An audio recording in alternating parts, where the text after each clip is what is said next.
Welcome back to my channel. Today we're going to be doing a really fun project. I just got to the studio and I have some goodies in my drawer. The store owner is letting me borrow his Dan Cuban and I am really excited to fuck around with that. But for now, we're going to put that to the side and get ready for our tattoo appointment today. I was super excited for this tattoo appointment. I actually just came back from vacation like 2 days prior from this clip, but I took a nice little vacation. I took a little reset, did some hiking in the mountains and some chilling up in North Carolina. Yeah, I think that's super important to do as a tattoo artist and as anybody, living, giving services, or providing for other people. We need a break. Make sure you guys take your vacations multiple times a year if possible. And, we come back stronger and better than ever. This is the design on the iPad. I had a fun time designing this. This footage is from the night before where I stayed up really late making the design. I work best under pressure. It's only how I roll. We have a bunch of different sizes for him to try out. Check to see how this is fitting. Yeah. This is a lot larger than I thought that we were gonna go for. Yeah. I actually thought we were gonna go on the side, so I was thinking that this would be the largest that we would go. Yeah. I do think that this size would be good for the back. Okay. But this is gonna be maybe even 2 sessions. So this will go up past even right here. So it will cover the whole back part. Yeah. This whole back part right here is even a little bit larger from like here to here. But if you're gonna do the whole back, you might as well go for it for sure. What do you think? What would be the next session? Well, we can see how much we get done today. Yeah. I'm hoping that we run through at least 7-8 hours today. Yeah. And then maybe the next session will be like a couple of hours. Yeah. Like a touch-up session on things that we didn't do. I'm gonna take the stencil and I'll take a photo of it. Perfect. Yeah. But with the stenciling as well, we'll take some photos so you can kind of get a real idea It's on kind how of it's know gonna how to look. like wrap a little bit. yeah, this at least tells you like kind of. I'm gonna stencil the whole thing like this. We'll see how it wraps. Go from there. Yeah, we'll see how it looks. I didn't get this footage of me shaving his leg, cleaning his leg, and drawing a line down the center of the back of his calf while he was standing up. I didn't get that on footage, so here we are. He's laying down, but I have that center point line drawn there for when he's standing up, because when he's laying down, the center of his calf it looks different. So it's super important to do some grid lines while your client is standing up. Laying them down to put something like this is way easier laying down versus standing up. Look at that crispy stencil pull. I was so happy. Hurry. Oh my god. Sorry. Yeah, I love it. Yeah, that's good. Okay, yeah. It's gorgeous. Oh my god, I'm gonna cry. You always do. We all were super excited. My client brought a friend. Friends are totally a-okay to bring.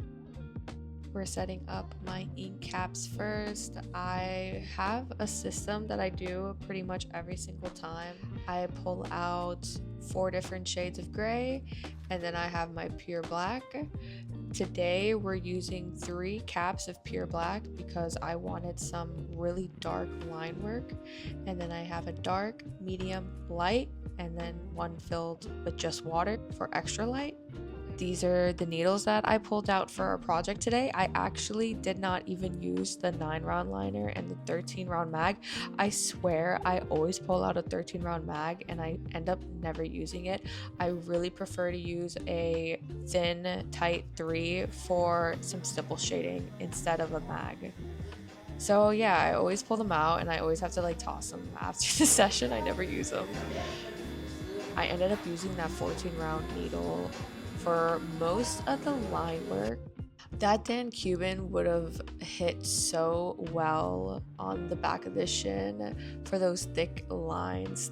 The Dan Cuban would have pushed in that 14 round liner so much better than this Bishop Wand Packer. I think I've never even used a Dan Cuban, but I seen what it can do. You know, we had to build up that 14 round liner with the Bishop here.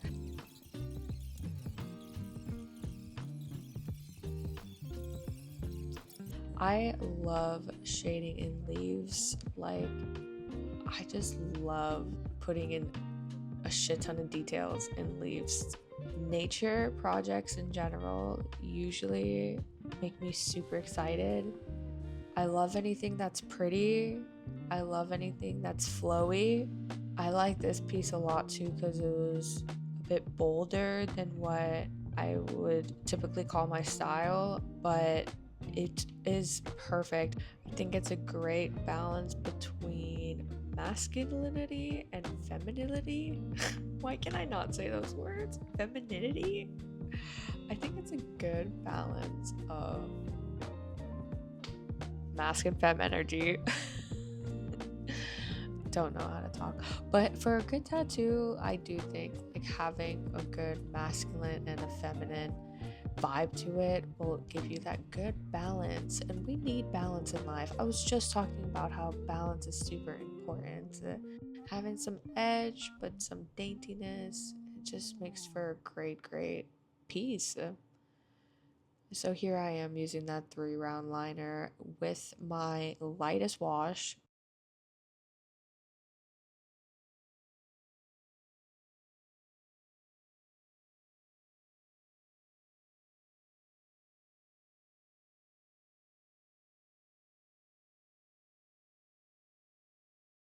So after a few hours of tattooing, I did not finish, but we got damn near close.